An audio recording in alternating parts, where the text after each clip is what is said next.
I am not happy about this. I need to rant about it. And you're probably wondering, what is it? Men's hair products. Yeah, I am really irritated. You could probably notice my hair is a mess.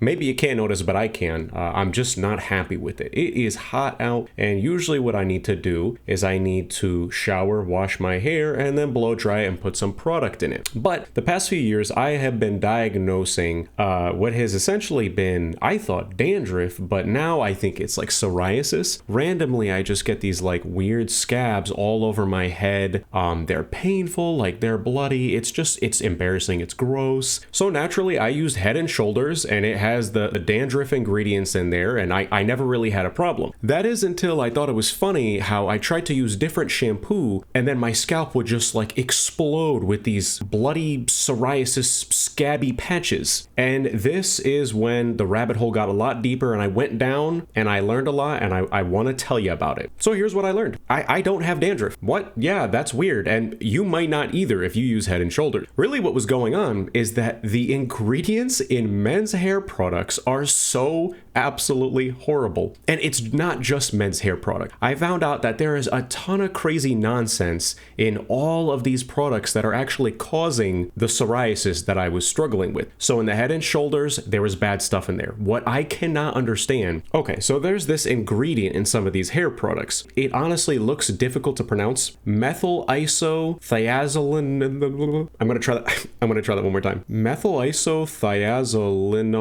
I don't know. Point being is that this ingredient is a preservative that was supposed to replace parabens. So if this is in most men's hair products, why are there also parabens in the hair products? And it's not just men's products that's like this. It's the same thing with food in the United States. I cannot wrap my head around it. You have 50 grams of sugar in a soda, right? So then why is there high fructose corn syrup in the soda? Because the high fructose corn syrup is literally meant to be a replacement sweetener for the sugar. So if it was meant to be a replacement, why are there both in there? It is beyond me. Point being is that this compound in the men's hair products that I can barely even pronounce is an allergenic. It irritates the skin, eyes, the respiratory tract. In addition to this could be why I've had such bad allergies, and all of a sudden, now that I'm changing all the products that I use, I notice that my allergies aren't that bad anymore. Unfortunately, the rabbit hole gets way deeper. As I started exploring more hair products for men, trying to do something that was better so that I wouldn't be breaking out with the psoriasis all over my hair, what I found is that the same brand, Native, men's hair products versus women's hair product. The same shampoo. It's just men versus women. They have a ton of nasty chemicals in the men's, but then the women's, it's so much better. So why are these nasty chemicals in the men's hair shampoo, but not in the women? I'm grateful though, because on this journey, I discovered Dr. Squatch. Now, for me, I thought Dr. Squatch was just another goofy brand. I remember years ago, they were pushing a ton of advertisements about some guy like throwing plates or something, and they were silly, goofy, haha advertisements. What I didn't know though, is that Dr. Squatch actually has really amazing products for men. There's no nasty chemicals in there,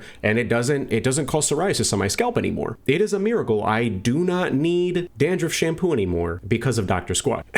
Point being, I just wanted to make this video because I needed to vent about it. I needed to rant about it, but also maybe this will help someone. I have been having hair issues for a very long time, and I feel very ignorant because now all of a sudden I'm realizing every single product that I use on my face and hair is causing me irritation, and I don't understand why that's even allowed. So usually I use like a saltwater spray and a putty, but I had to throw all that out. Now I found this like natural shea butter pomade, and I'm gonna try that one out. But for the time being, I feel like I look like Lord Farquaad because I don't have any hair product. All I'm saying is that if you don't currently have dandruff, but you use Head and Shoulders, or you use some of these men hair products, like Old Spice for example, holy crap. I used to use Old Spice, but when you look at the ingredients and what they potentially do, you become like a walking carcinogen. So I would highly recommend, if you're watching this, if you were a guy, just download this app called Yuka, Y-U-K-A. Just do it. Scan your products, see what happens. If you had a problem with dandruff and you always wanted to figure it out, and you just want to live an overall healthier lifestyle, I encourage you, just look into it. Right now what I'm using Dr. Squatch,